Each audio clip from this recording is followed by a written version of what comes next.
Welcome to my garden. It's also a family garden, my husband's garden, not so much the kids. Today we're going to focus or start with the rain garden that I put in the fall of 2017. So we are 2.5 years old. My native plants are in my rain garden. So I have my native plant sign. My rain garden, I am standing in the third extension of it. So this is a third extension going up to my house. The first extension is to my left, and the rain garden is actually begins on this side and moves that way. So this is the berm of the rain garden. The very front of it is right here. And it includes all natives inside of it and all kinds of things on the outside of it. You can see the rocks here. We're going to start at the end. The rocks include a swale for the outlet of the water. There's a pipe that runs under the berm to this corner for drainage of overflow. This whole area was grass, as was my whole yard, except for foundation plantings, and we can get to that later, but it came about, the rain garden, after gardening for, that was 2017, so I started gardening in 2012, and little bit by little bit expanded my yard. From the foundation plantings right in front of the house, which were all azaleas, to little plants in front of the azaleas, to plants on the other side of the sidewalk in front of the house, expanding out a couple of feet at a time, those foundation plantings. By 2014, I had been going to Green Spring Gardens so much with my dogs that I wanted to bring all the plants home with me. And I was bringing them home and putting them into pots and lining the area along either side of my driveway with pots that my husband would have to move to cut the grass. And that's how we ended up with a garden bed on each side of the driveway, because then we wouldn't have to cut the grass and move the pots anymore if we would just plant plants there. So I have the plants that go along my driveway right before the rain garden, and then because those plants were there and I wanted more plants and I wanted the water from the rain barrel fixed, then I wanted a rain garden. And I thought about that rain garden from 2014 through 2015, 2016, and then did it in 2017. And after expanding my gardens and deciding I wanted to be more native friendly and more bees and butterflies and collect more water, we decided to put in a rain garden with the help of VCAP and the Soil Water Conservation District. So I got my grant through them that covered having someone else dig out my area, which is about 120 square feet. It went down about 3 feet at this level, about 1.5 feet at this level, but back here they had to dig at the very end. We'll show you the back, was like 3 feet down that had to be dug out. And so I had a company come dig that area out, put in new soil, put in the pipings that needed to be done, and mulch it after I put a few plants in. And I started with 5 plants. I started with a viburnum at the front, a viburnum at the back, which is the tall plant back there, and 3 winterberry hollies, berry poppins, 2 berry poppins, which are the female, and 1 Mr. Poppins, the male, to propagate it. And those were my 5 plants. They're still here, and they're growing, but there's lots more that have come and keep coming. So along the front of the sidewalk here are my grasses. I have a variety of grasses. One of my favorites is this one. And they're not like grasses. They could be sedges, they could be acarix. I just call them all grasses because that's what they look like. But there is a square rosa. It has this beautiful, little tail at the top that I like. And I have several of these. I'm pretty sure this is the square rosa sedge. But these are a whole bunch of different ones to help support the berm. So this is the outer edge along the sidewalk, which came a little closer than we expected. We were supposed to have a few more feet here, but then it just ended up being over here. So the berm goes this way and then straight back towards the tulip poplar that should not be in my garden. We have some plants that I just wanted to point out. beard tongue. We have the plain one, the green, and then we have the dark purple one, and they have taken off in this corner, which was one of the reasons for the rain garden to become, because my water would come off of the roof, come off of the driveway, come down the hill from the neighbors, and just run along the sidewalk here. And I even have a sloped area of my driveway from just the water puddling and landing there. So I started putting plants in that corner. I started putting rocks and trying to make swale. The swale has gotten backed up to be behind this first section of plants. So I have a border here and then my swale here for excess water if there's any more off of my driveway or the neighbors and that, because I am at the top of a hill. So this is an extra little swale. It's not the main feed for the rain garden, but it does take water, and especially at rain time, off of a little excess off of the driveway and from the neighbors. So the berm continues this way and goes up towards the back. You might be wondering about these. I have some multicolored lights here. They're kind of on and off today with the clouds. A blue one back there and then a red one over there for the virus, yes, for coronavirus, COVID-19. I don't know if some of you heard about, bringing out your Christmas lights again. My husband calls them Festivus lights, Hanukkah lights, whatever. But we had ours up till just before the virus came. We like to keep us up as long as possible, and we took them down probably right before coronavirus hit. And then a few weeks ago, he decided he would bring them back out again. So he just made the 3 poles and the 3 red sections of it. So we have one swale here and the rain garden here. Back in here behind me, there's another section which will be tall. So you've got the viburnum back there, but right here in the middle, in front of, there's a standpipe in there that we can use to check on whether or not the rain garden is working well. I can see down into it when it rains and see if the water dissipates like it's supposed to. So that is in the middle where this metal railing is, and up that metal railing will be the tall plants. So I'll have really tall plants, Joe Pyeweed, Philopendula, which is Queen of the Prairie. My lobelias will be in here. So, all those tall plants, and then some of the other butterfly attracting plants, other natives for the birds and the bees, will grow up in the middle later summer. That's where my color will come from. We come up the driveway heading towards the house, which is behind me.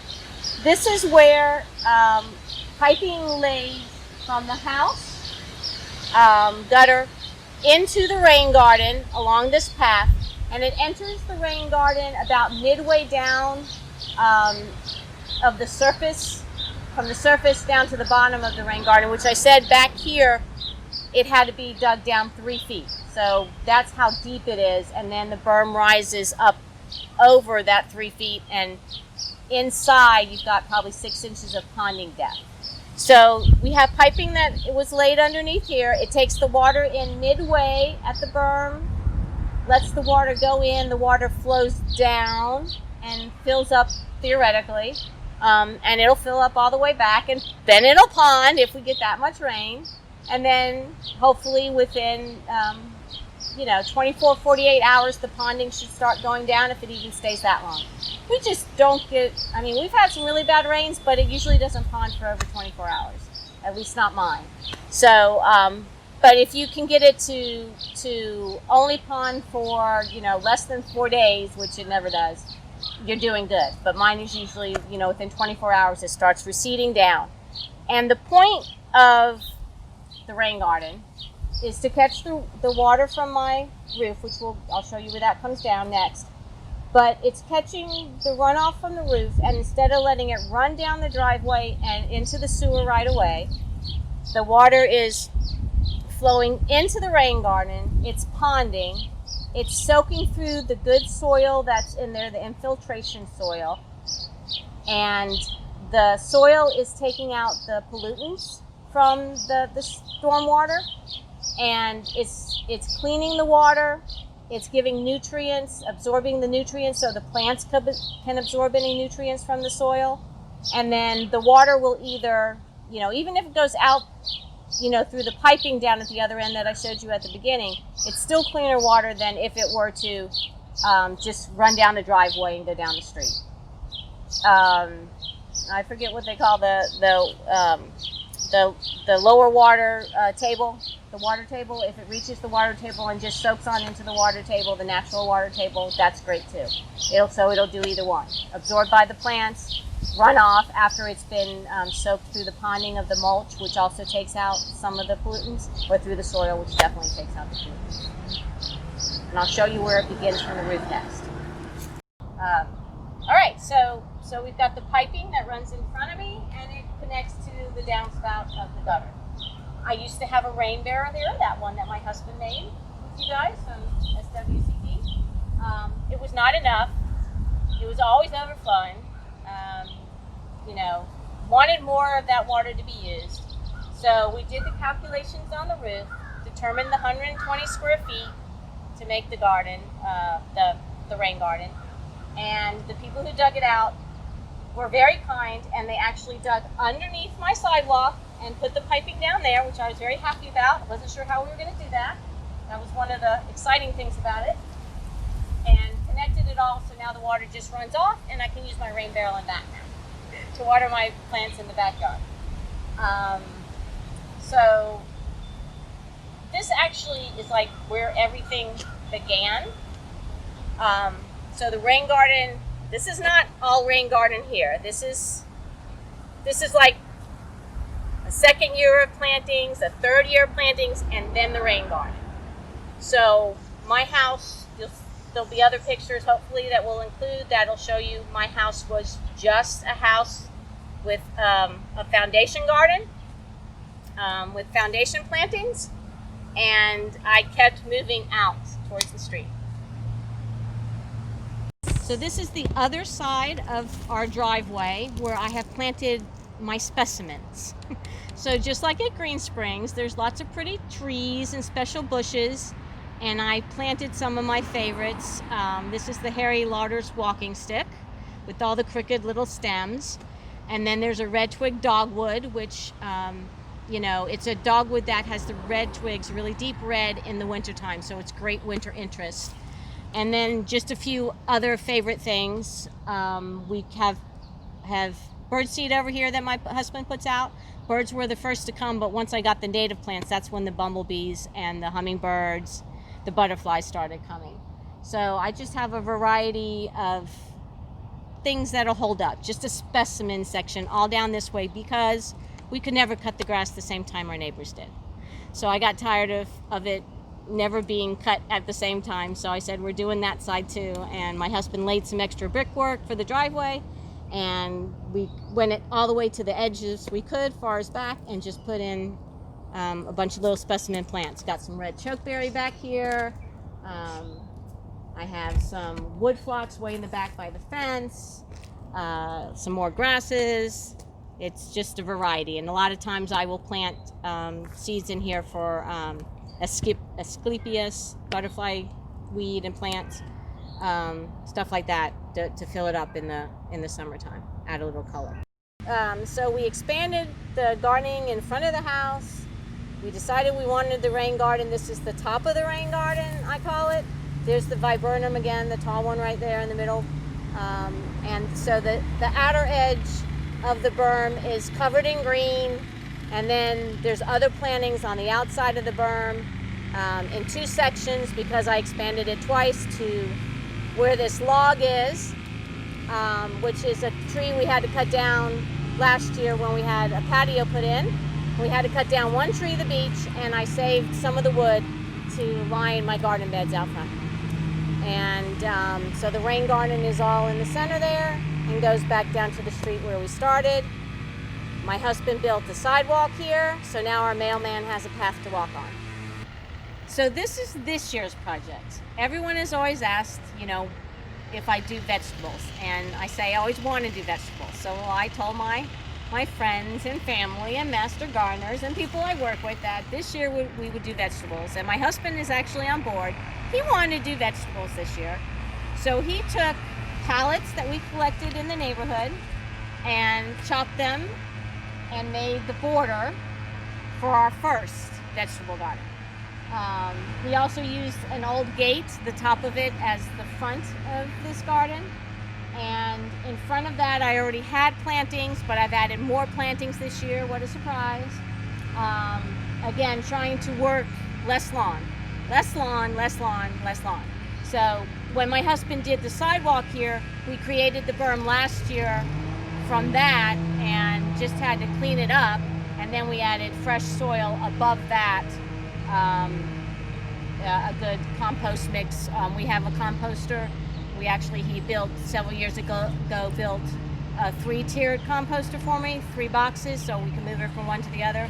So we try to do our compost. It's not always great, but he had compost and he fixed the soil up, and so he made a little raised garden bed here.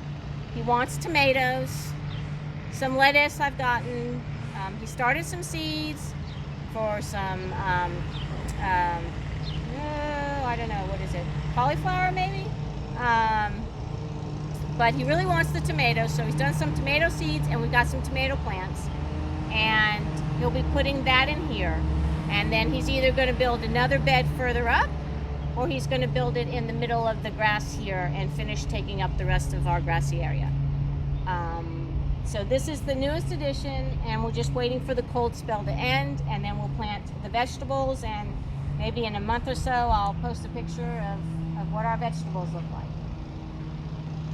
But this is the last thing. Next on my agenda, can you pan that way a little bit? Next on my agenda is, I got this from a master gardener friend, the maple tree, last year. And I'm thinking of making this a friend's garden out here in the middle amongst the chairs where we sit. So I'm thinking about, I've gotten some plants from the neighborhood this year because everyone's digging up things and doing a lot of gardening these past couple of months, and we're sharing our plants. So I've gotten a lot of plants this year from neighbors, and I thought I might put a sprinkling of neighborhood plants, friends' plants around my one tree that I got from my friend, and mix it in with all the other accessories I have in my yard, because I like to get things from, or my friends like to give me things. So if we pan a little more to the right, we can see my own 2 frogs, which remind me about drinking my coffee and my tea, just like the frogs at Green Spring Gardens. They're watching over my garden. Here we have the big plant in front is our cardoon. Everyone asked me about that one. Again, it's from Green Spring Gardens. It is in the, I'm gonna forget now. It's like an artichoke. It will have a artichoke-like flower on it that's purple. You don't eat it like an artichoke. It's you actually could eat the stems of the cardoon, almost like a celery stem you could eat. But it's, I want to say sunflower family, but I could be wrong. I'm trying to remember now. But everyone asked about it. It, of course, overwintered great. It's beautiful. I'm hoping for my purple artichoke-looking flower on top sometime this summer.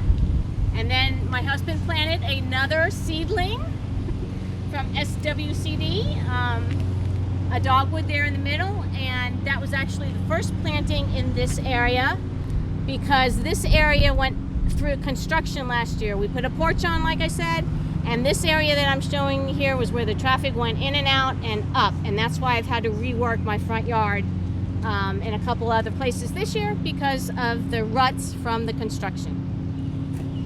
These are some yucca that I got from my neighbors just this past weekend. I've always wanted some more yucca, and so I'm giving them a try in my dry spot.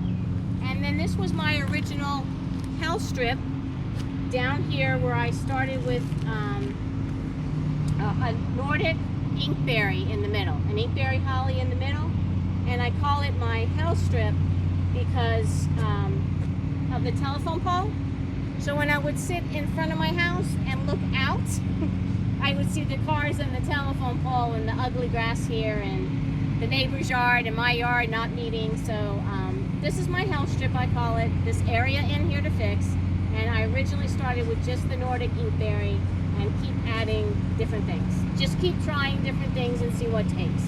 We've got some creeping juniper that got added this year from a neighbor, and I got phlox last year that came back. I don't usually have much luck with phlox. And we have some ragwort, which is spreading from my other garden, which is over here. And this is my long border, just like at Green Spring Gardens, my long border. It started up at the house with the last azalea, and we had a fence line, an old fence. My husband built a raised area back there. It's not a raised bed, but it's he built up the elevation so I could plant over there in the corner. So I did a lot of this work in 2013, 2014, and just keep adding and expanding and trying different things. It was originally a shade garden. Not so shady now, and I'm afraid our new neighbors might take the tree down, so it might be even less shady, but we'll see. This is one of my first witch hazels. Well, it is my first witch hazel, but one of my other prize plants that I wanted and I had to save the money for and get is I purchased my first witch hazel, I guess, let's see, it wasn't the 2014, so maybe like in 2015, so it's 5 years old now. But I got one last year that's now at the edge of my rain garden. It's a little one, and then I have one in the corner in front of the azaleas that I got a couple years ago. It's a baby too. This middle section in here all came about, like I said, after my dad passed away. So I've tried a couple of different ground covers. The anemone seems to be very happy.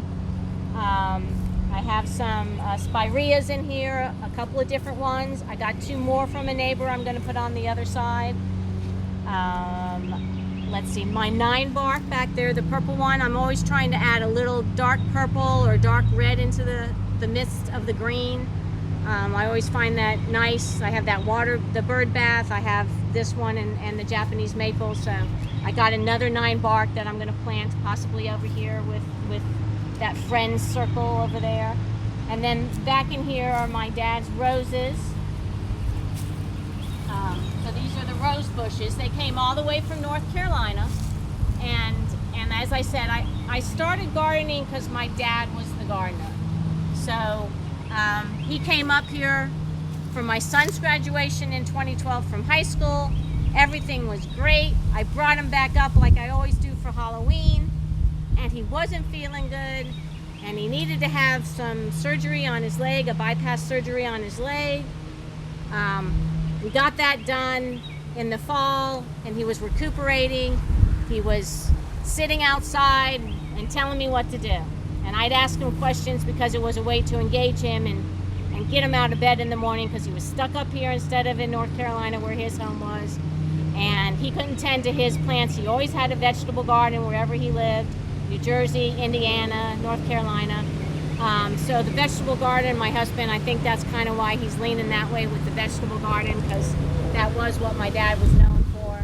And his rose. We found out in prep for the surgery that he had lung cancer, and so it was going to be a long haul, and he stayed up here for his treatment for lung cancer, and I had to keep him busy in the spring of 2013. So we shopped for plants, and he watched me put them in, and he told me what to do, and these gardens all expanded, around my house, and I've been gardening ever since. So it's only 8 years since 2012, the fall of 2012, not quite, 7.5 years. So this is what you can do in 7.5 years.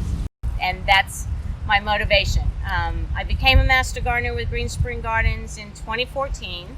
I walked my dogs there for at least 10 years before that, walked them there almost every day, saw what the gardens were there, and I just wanted everything that the gardeners, the horticulturalists did at Green Springs, I wanted in my yard. And so I would ask questions, I'd buy plants from them, I'd come home and plant them, and I just keep planting them. As I've said, I will plant, and I will move this and that around once or twice to see if it'll grow, and I just keep giving it a try. If it's not happy, if it's happy, I leave it. weeds are always happy, but I pull them, and they're never ending. So when they were done, I mean, my whole garden makes me smile, but when they were done and those 5 plants were in there, I was just ecstatic. And then to see how it changes. It's because of the way the rain garden is set up, more thought to the plants went in, and therefore I've got plants that bloom at different times, and they're different sizes, and it's amazing how in the spring there's like nothing, like you just see the sticks and the bones, and it's mulch and sticks, and then 2 months after February, in April, you've got green, and then that green by May is blossoming. I mean, it's just amazing, and it's fun to watch.